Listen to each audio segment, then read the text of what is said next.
Hello and welcome to Designing a Comprehensive Learner Record Logic Model for Lifelong Learning.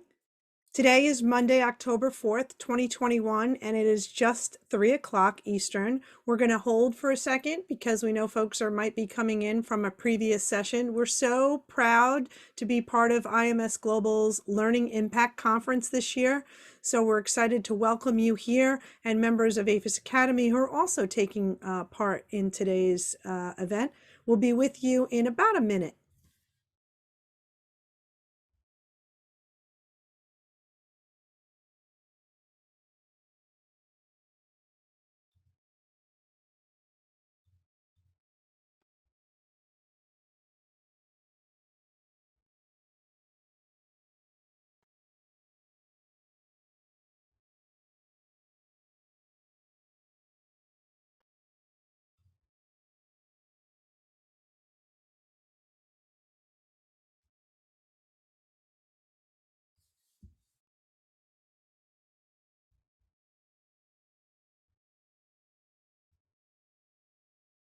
All right, I'm going to get started here today. Hello and welcome to Designing a Comprehensive Learner Record Logic Model for Lifelong Learning. Today is Monday, October 4th, 2021. It is just after 3 p.m. Eastern. We're excited to be presenting as part of the sessions being offered at this year's IMS Global Learning Impact Conference. We are equally excited to welcome members of our community at Aphis Academy who are taking time to be with us today. Before we begin, just a few housekeeping items. First, this event is recorded, and next, you've been muted upon joining today's session. We're going to have a Q&A session at the end, but we, feel free to add insights or comments or questions to the chat, and then we will field them at the end of today's session. With an opportunity to improve and innovate student learning outcomes simultaneously, Comprehensive Learner Record, or CLR, is an interoperable achievement hub that reinforces that learning happens everywhere, with verified evidence of student learning from course, co-curricular engagements, student employment, and even student self-identified experiences. CLR makes achievements explicit and meaningful for institutions, students, and employers. Stakeholders who use CLR as a vehicle for learning in real time and an ecosystem of skills that employers value are providing valuable opportunities to share knowledge, skills, and abilities with a greater audience. In this session, you'll see how our colleagues over at the University of Maryland, Baltimore County's CLR Logic Model is supporting curriculum revision, student learning, and preparing students for their future careers, and how their partnership model with employers and institutional stakeholders support the mission and vision of learning and career readiness. With us today are members of the UMBC team. We have Colin Sullivan, who is the LMS System Support Specialist, Susan Byro, Acting Manager of Online Learning, and Laura Wyatt, Instructional Design Specialist. And I am Suzanne Carbonero, the Director of Academic Partnerships here at Aphis. Some of our outcomes for today's session include: describe the comprehensive learner logic model for holistic assessment, something that you might want to take with you and maybe implement at your institution. Apply best practices to empower campuses to engage in CLR for improvement. And define stackable records that add value for faculty, students, and employers. Just a quick overview and for context, Aphis is a unified platform for assessment management, learner success, and continuous improvement to help activate authentic lifelong learning. Aphis is committed to supporting higher education to drive measurable results in institutional excellence with our robust solutions. Our approach has been to create a complete set of tools that are unified with a common data store and a common workflow engine that reduces complexity and increases efficiencies compared to integrating a fabric of different point solutions. So the Aphis platform includes these 8 integrated solutions engineered to work together to provide you multiple measures from which you can make your decisions. And that is where CLR actually stems.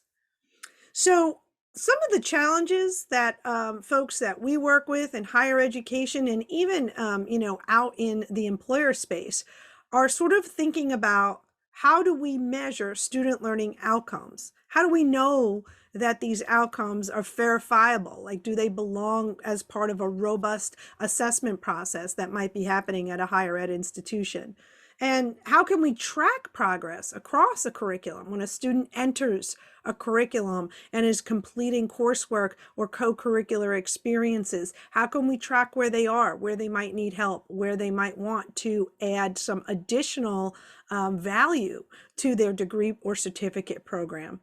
And how do we help students provide evidence for employers? Because students do a lot of different work in different courses. They take leadership roles in extracurricular and co-curricular activities as part of their campus. Let's face it, they work full-time and part-time. And so there are different ways in which students can share out how they're meeting outcomes. And Comprehensive Learner Record gives a place for students to self-issue these and get these endorsed by mentors and leaders at an institution. But today we want to focus on Comprehensive Learner Record specifically, and how it might provide holistic assessment and evidence of skills development, data-informed decision-making, and measure institutional effectiveness. So we're going to look into that and take a deeper dive as to what that might look like, and maybe think about your own institution as you're thinking about maybe a CLR initiative or to provide greater value for your institutional stakeholders.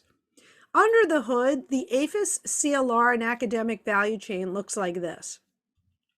So we'll connect with your student information system. And again, think of Aphis as kind of the assessment management platform that sits between your learning management system and other systems on your campus, including your student information system. Within Aphis, we give you a place where you can manage your courses, those co-curricular experiences that I was describing before, any kind of micro-credentialing programs that you might have, stackable credentials that you want to have available and issue for students on top of maybe their degree program.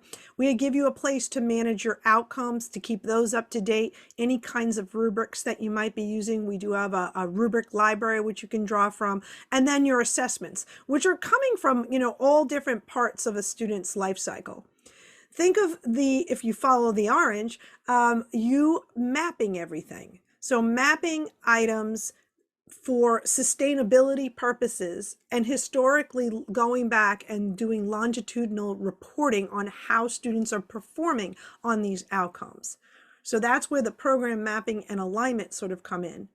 And then you want to bring in those assessments. What do students do, submit as evidence, or what are you offering students as practice, repetitive practice, that is part of the students learning within courses, co-curricular, and other experiences? What are those authentic assessments for learning that students are constantly involved with and are providing evidence? So we give you a place to kind of pull those key assessments, not every assessment, but ones that represent more of a competency or a higher level assessment that might have multi-facets, that might have multiple rubric criteria, for instance.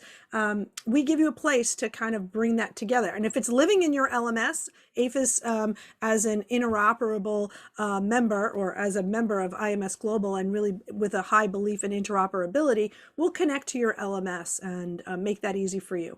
And then lastly, Comprehensive Learner Record happens. So it's a labor of love, and these folks that are on this call will certainly talk through that. But think of Comprehensive Learner Record as a mixture of authenticated achievements through that process that I just described. Endorsed achievements, so students submitting items from their prior learning experiences, from their community-based volunteer opportunities or experiences, other life credits that they may have, and then they can self-issue as well other things that they're doing.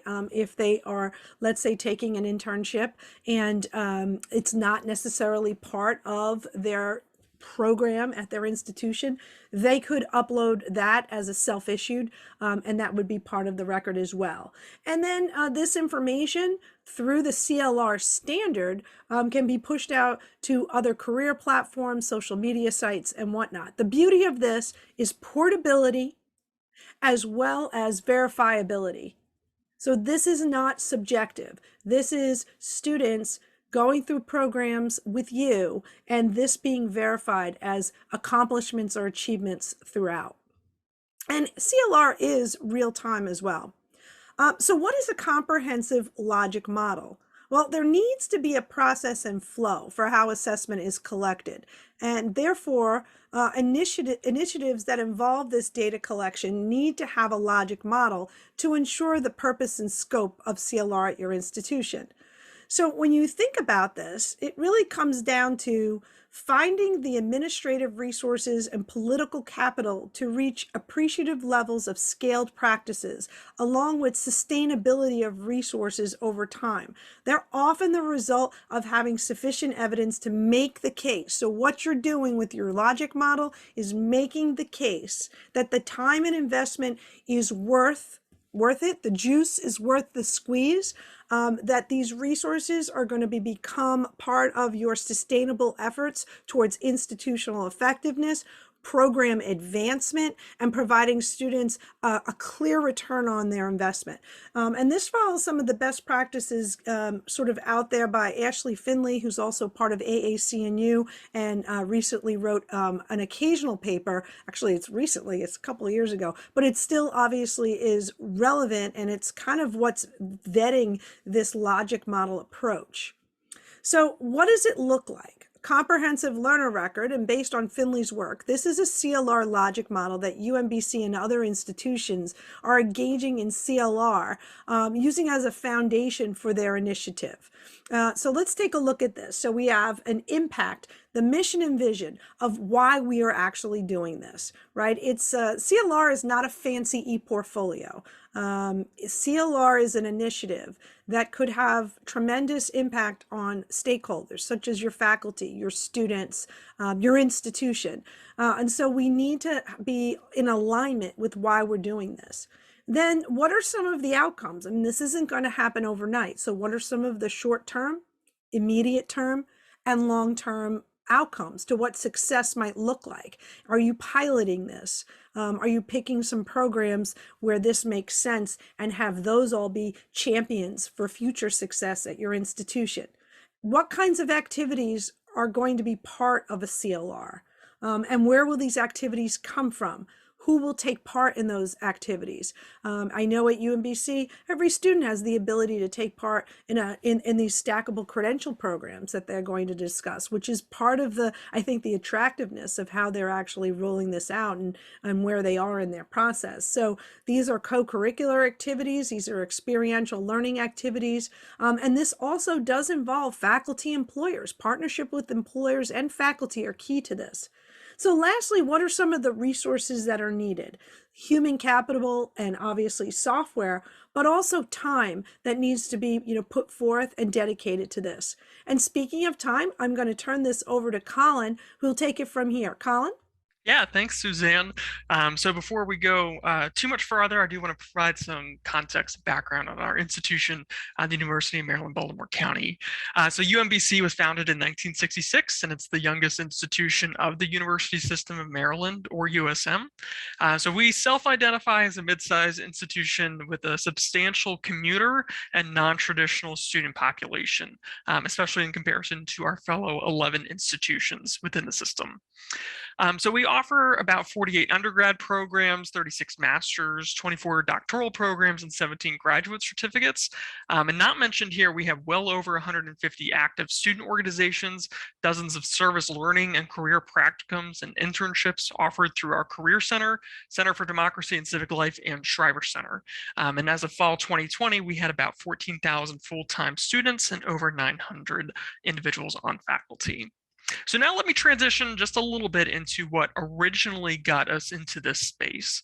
So back in 2015, many of my colleagues came to this realization that in really simple terms, we were doing a lot of stuff, right? And that stuff included initiatives, training for faculty and staff, service learning projects, individualized modules for particular cohorts of students, all of these things and more, right? So as an institution, we knew we wanted to better operationalize that process.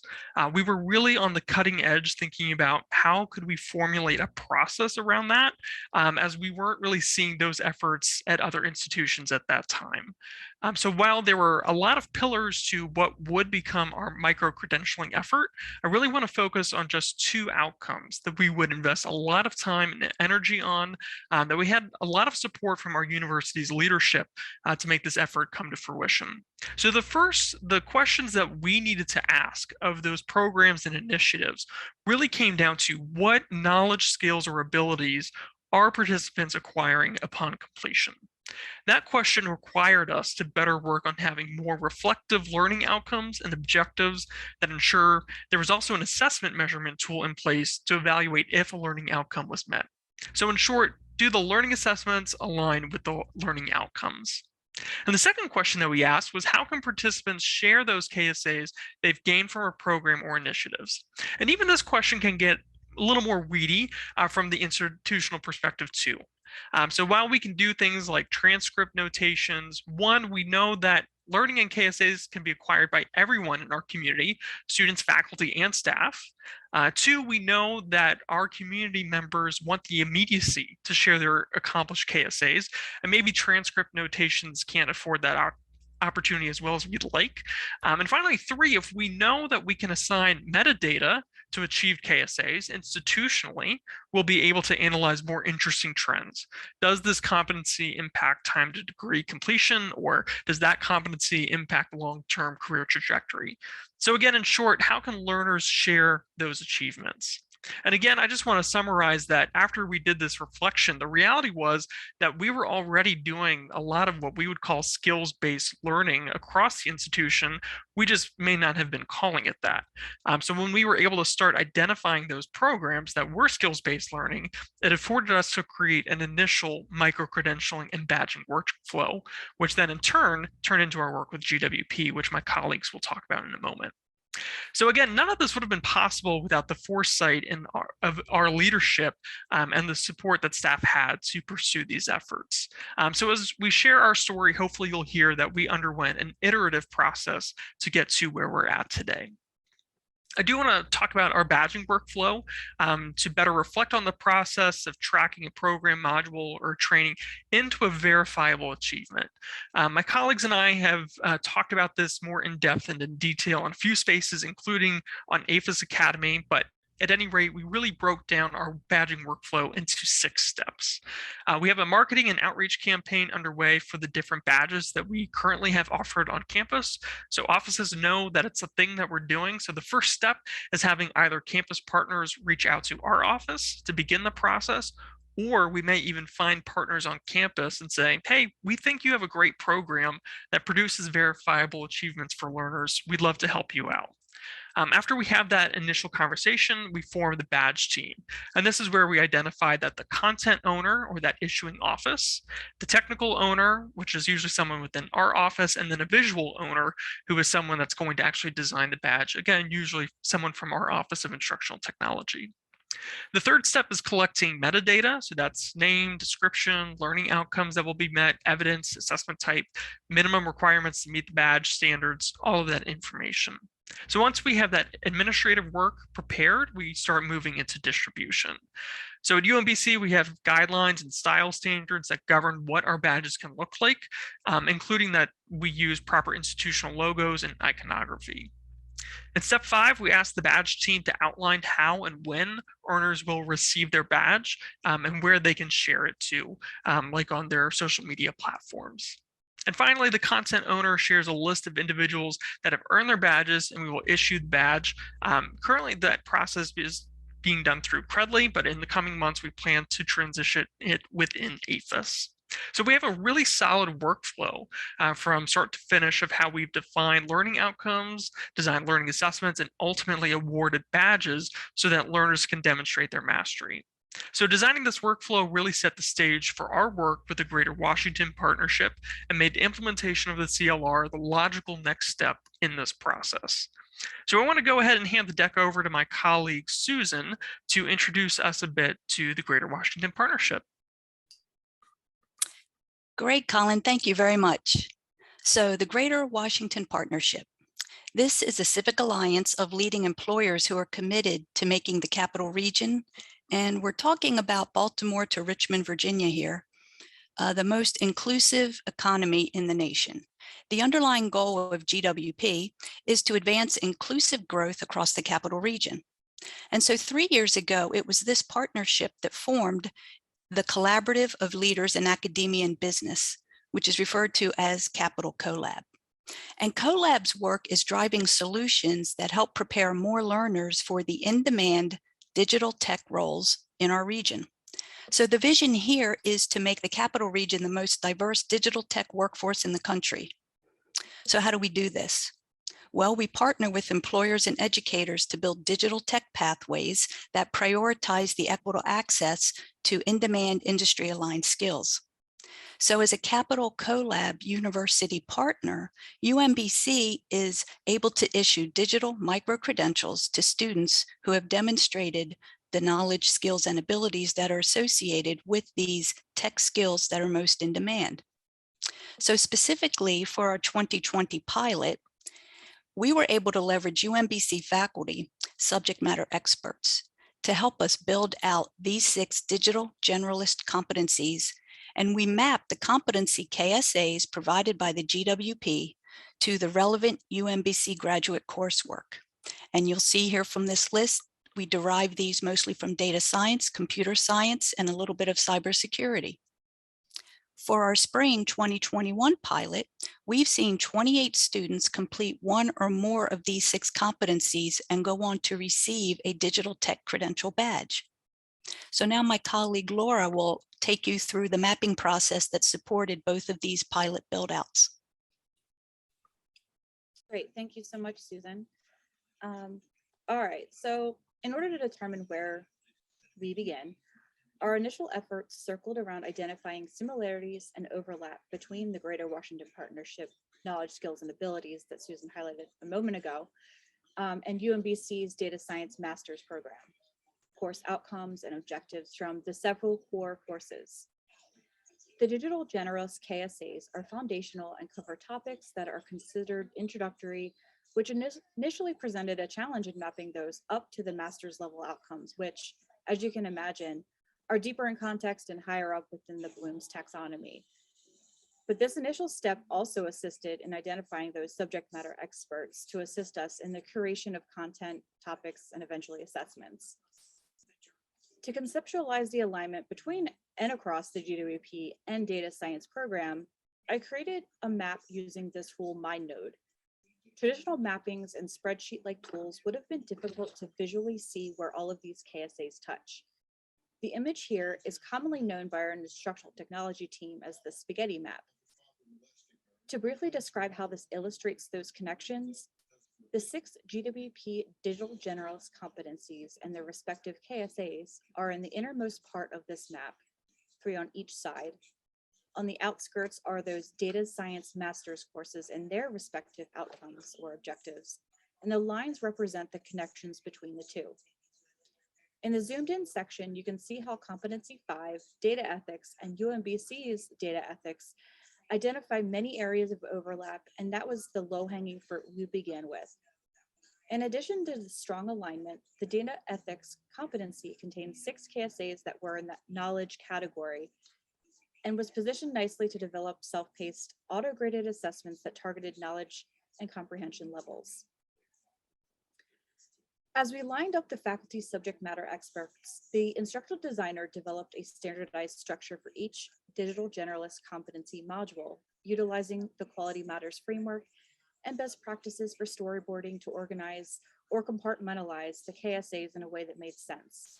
As the KSAs in each competency were listed and they weren't typically structured in a way that kind of built one another. So this preliminary work streamlined the SME contribution to provide not only the content, but assessments that supported and aligned with the GWP KSAs. In order to support a self-paced learning experience, multiple choice and true or false questions were carefully created and reviewed by our instructional technology team to ensure that they were measuring those respective Bloom's levels for each KSA. That being said, not all competencies afforded the ease of developing multiple choice and true or false questions, because we all know that multiple choice do not always accurately capture if a student can create or explain something. That was the initial challenge with some of the competencies. For example, data visualization, where students are to explain what the data visualization is and create data visualizations. We had to develop several written responses and an assignment for students to demonstrate their abilities. Ensuring that KSAs were accurately measuring what students were able to do within each of the competency was and is a critical piece to how Aphis can assist with providing students a comprehensive learner record. We treated each of the digital generalist KSAs as a course level outcomes for each of the competencies and developed section level outcomes that align to those course level outcomes. This allowed us to drill down even further within the competencies at the section level to hone in on specific KSAs and ensure that both the content and assessment levels were covered. The overarching goal for using the digital generalist KSAs as the standing curriculum and developing specific assessments that align with those or the outcomes allow learners to utilize their CLR to communicate to employers in the GWP partnership that they've met criteria for the digital generalist competencies to be eligible for internship opportunities and possibly long-term employment opportunities. Whether a student completes one or all of the digital generalist modules, students are able to stack their achievements and credentials within the CLR to demonstrate their knowledge, skills, and abilities, no matter the path that they choose to take. Since the GWP has been our frontline contender for this initiative and its multiple pathways learners can achieve the knowledge, skills, and abilities have given us some things to think about in terms of establishing clear criteria for how students are assessed and the thresholds that are used to discern whether those KSAs are met or not met. Students who are STEM majors and are in the data science field would be able to earn digital generalist notations on their CLR as they complete their undergraduate study. As an example, students who complete a stat or a math course that covers KSAs in competency 2, which is that probability, descriptive, and inferential statistics competency, students would earn a Comp 2 badge. And non-STEM majors are able to earn the same digital generalist on their CLR by enrolling in the self-paced modules, which are developed in the edX Edge platform. In order for learners to successfully earn those notations on their CLRs, they would need to earn a C or better in the 3-credit UMBC course, or earn an 80% or higher in those edX modules. The takeaway here is that there is no one-size-fits-all for establishing how learners track and earn notations on their CLR, but Aphis provides user-friendly ways of tracking their progress no matter which path they're on. At UMBC, there are several programs at both the undergrad and grad levels that are well positioned to begin using Aphis to track curriculum and outcomes assessment in order to support the CLO work, and this is beyond the GWP. Faculty are always eager to try new things and leverage tools that will make their work they do easier, and making an ask for early adopters was the easiest part. As we began teasing out details of the program curriculum and courses and assessing learners, it had potential to become overwhelming with all of the moving parts.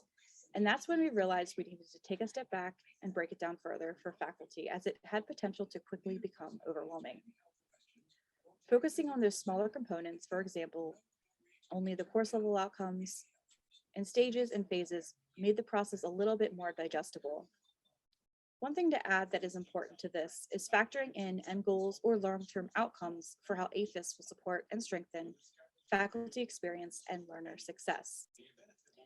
And Yeah, and Sue, Colin, sorry. Yeah, no, that was wonderful. Just to add on to what you were thinking, sometimes just trying to describe this work or initiative, it can be a bit of a hurdle, like you mentioned.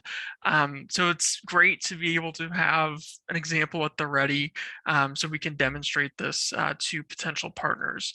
So we've been using our experience with GWP as this flagship case per se, so that we can demonstrate the power of CLR and what we can do with this work when we work with faculty. So once we have this story, then it seems to make even more sense for new faculty and new campus stakeholders to envision their work into the CLR logic model. We all have the same shared goal or target, if you will, that we want everyone in our community to be able to articulate the knowledge, skills, and abilities that they've acquired throughout their time at UMBC. So with that said, we've learned that this work isn't possible without working with a lot of different campus partners. In many instances, we are flying the airplane while building it. It's been a wonderful experience working with folks on our campus that are willing to be a part of that journey, because we're not building that plane as an instructional technology team trying to push this out, but instead we're working with our colleagues to make something that's even better for everyone. So I actually want to turn it over to Susan again to expand a little bit more on the importance of those relationships that we've built over the past couple of months. Thank you, Colin. Thank you, Laura. It's really interesting. I'm not the first person to say it, but every journey begins with a single step. And I think Colin and Laura have really noted that it has taken many partners, and even partners we haven't yet met or worked with yet, to fulfill that journey around CLR. So we don't do this work in isolation. And so while the CLR journey at UMBC has just begun, we've enjoyed deepening some existing relationships we have on campus and really building new ones that support this work and ultimately our students. So I would say that no matter where you are on the CLR journey at your institution, no matter where you are, you have a role to play. And think about it like perhaps you're starting by elevating the value of how a comprehensive learner record expands the traditional credentials your students get. Or maybe this is actually the solution to a challenge that you have in assembling what is a broad and deep experiential and lifelong learning journey of your undergrad or grad. So the CLR really gives students a powerful way to show the depth and breadth of their experience and contributions. I'm seeing a CLR mindset making a positive impact on program directors, not just faculty. So if you can't tell or not, our strategy is kind of getting this at both end, the faculty end, driving up from the course, and where I sit at the program director level, and we're hoping to meet in the middle. This kind of mindset can really serve a program, let alone the institution, by helping those program directors see, track, and understand how their courses and the programs and the students' other experiences contribute to the larger learning framework of their education as an individual, even beyond UMBC. So this work uncovers how learning at one institution can intersect with another, but it contributes to that broader system of learning through the transfer of these learning outcomes. So at UMBC, we've been building and creating some of these relationships and partnerships in a few distinct ways. So first, we are excited about our recent partnership with the Career Center. We have found great synergy around the digital tech credential from GWP and opportunities for current students, as Suzanne and Colin have noted, to supplement the degree program work with GWP badging opportunities. This is starting to position our students for valuable internships in our region that a CLR system can bring back into a portfolio for that student. Secondly, via academic programming, we are partnering and building on programs in health administration and policy and college teaching and learning sciences to begin initial program and course mapping to help better align student outcomes. And the key thing here is that these were not just faculty interested in this type of mapping and this type of partnership with us. These were the program directors. So it's very powerful when they step into the ring first and lead by example to their faculty. And so finally, we're building on an existing relationship we have with the Center for Democracy and Civil Life. This group does the work of fostering civic learning and democratic engagement.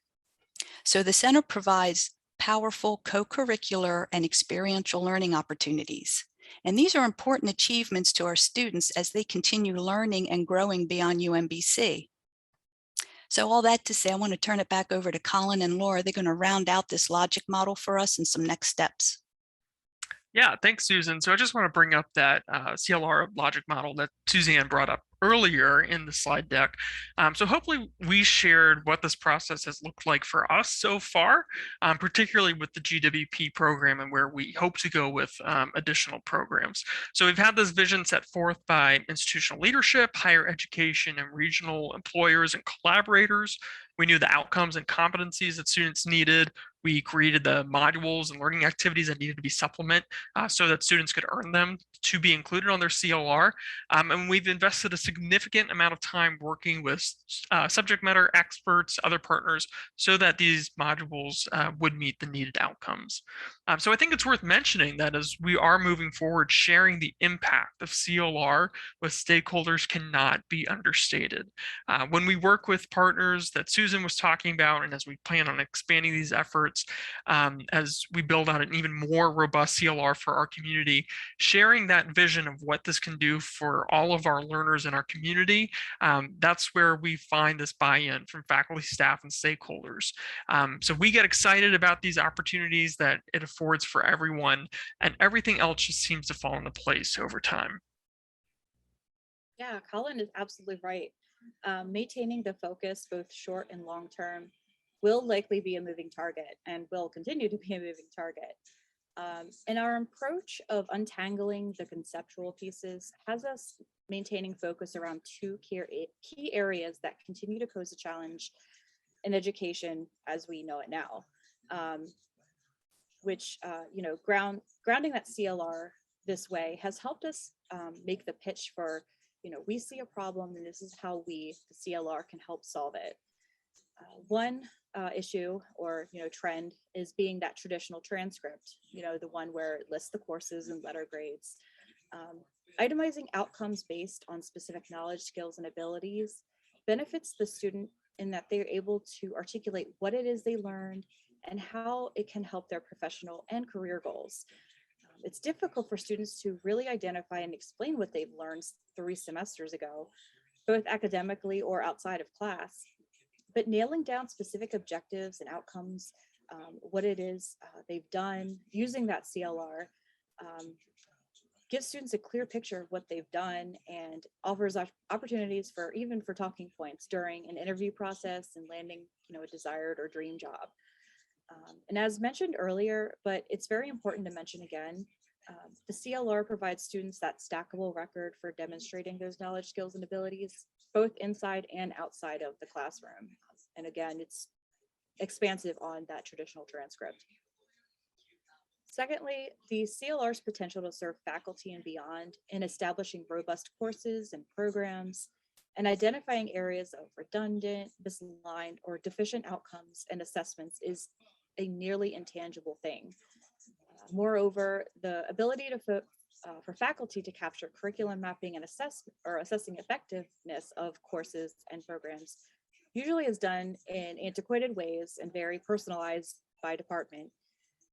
And it's in and of itself is a topic for another time. But the potential here is that the CLR and Aphis supports student achievement through the lens of the CLR in order to quantify their specific learning experiences, not merely what letter grade they received. Beyond the CLR, Aphis is able to capture data longitudinally, which can assist with program accreditation, which is always a stressful time for programs to be able to collect and quantify data. But again, that's another topic for another time. And at this point, we'll take any questions. I don't know if people have been putting anything in the chat. I'll go to Tahia, just see if there's anything that we can touch on. We do have a few minutes left here.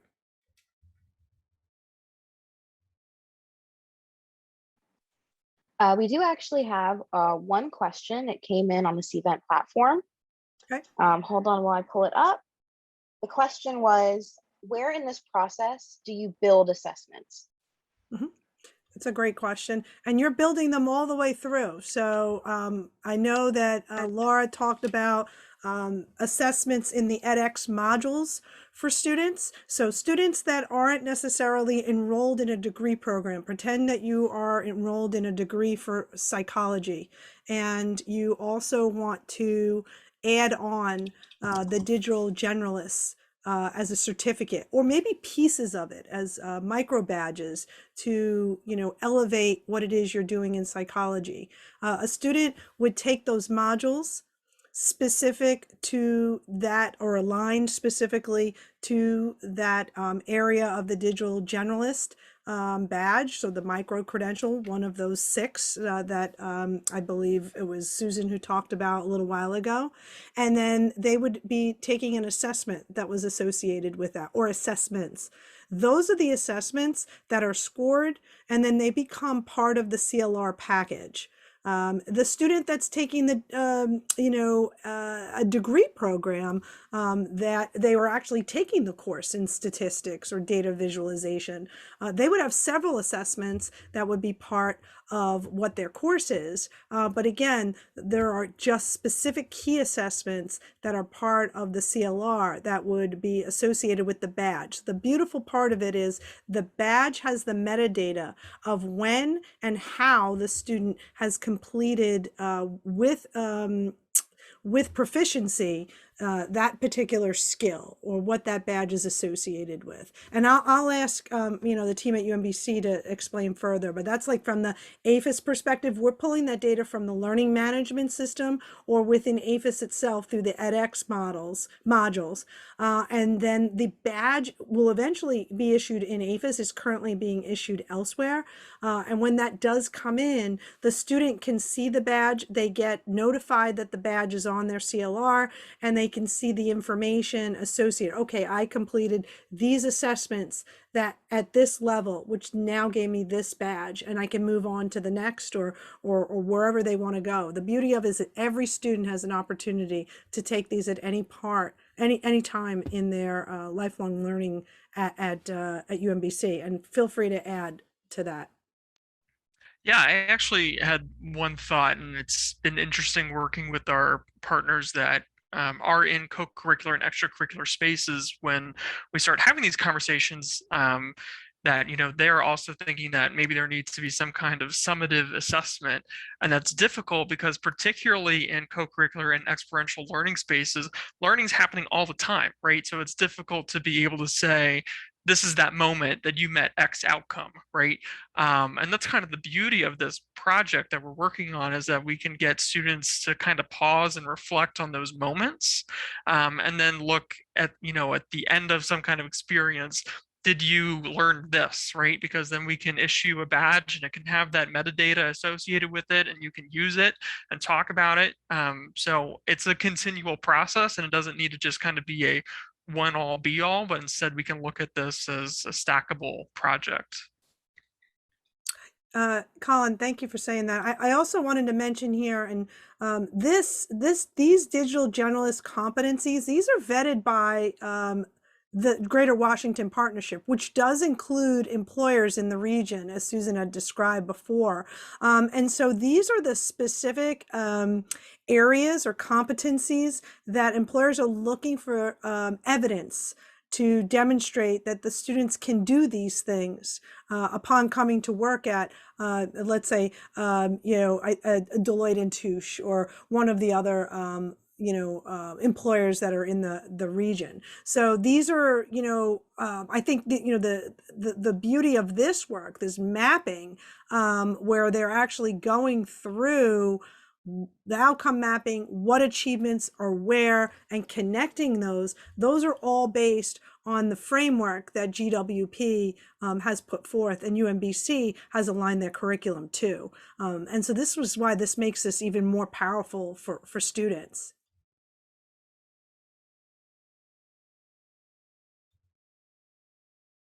I see. Yeah, and Susan is also adding, some of the UMBC program directors view these GWP badges as bridging for the prospective students into a degree program. Right, and we know that students are accessing degree and programming where they see it's valuable to do so. So we're seeing that this really turning into a buyer's market where students are saying, this is what I need. This is when I need it. Where can I go get it? What's flexible, but also going to have a credible outcome for me? And I think, institutions that are in the GWP partnership, absolutely, if you happen to be in that region of the country, but there are other partnerships that you can kind of create or be a part of in your region as well. Plus, through the CASE network, you'll see that there's a number of curriculum that have already been vetted and published to CASE. So if you are interested in that, I know IMS can speak to you more about that. But you don't have to do this by yourself. I mean, you don't have to develop curriculum from scratch necessarily. I mean, you can align with what employers are looking for, as you see here. The CASE network has curriculum that and outcomes that are already vetted. NACE outcomes, for instance, might be a good place to start. And you can certainly create a robust program that gives students specific information that they can talk about when they go on interviews. But even more importantly, as the roles sort of change, it'll be the employer reaching out to the students at these institutions looking for them because they have such a robust portfolio to share. And again, students can share CLR at any time. So even if they're midway through their badging initiative or their badging programs and they want to share it to LinkedIn, they can. And start to really pique the interest of employers, which is also valuable. And they can also see whether or not they've actually met the outcomes. And I actually think we're probably over time at this point. If you want more information about what UMBC is doing, I ask you to take a look at Colin and Company's case study that's on Aphis Academy and even his shortened version of a blog. And join us for other presentations throughout IMS Global's Learning Impact Conference. For all of us here, myself, the UMBC team, and the Aphis team, have a great rest of your afternoon and take care, everybody.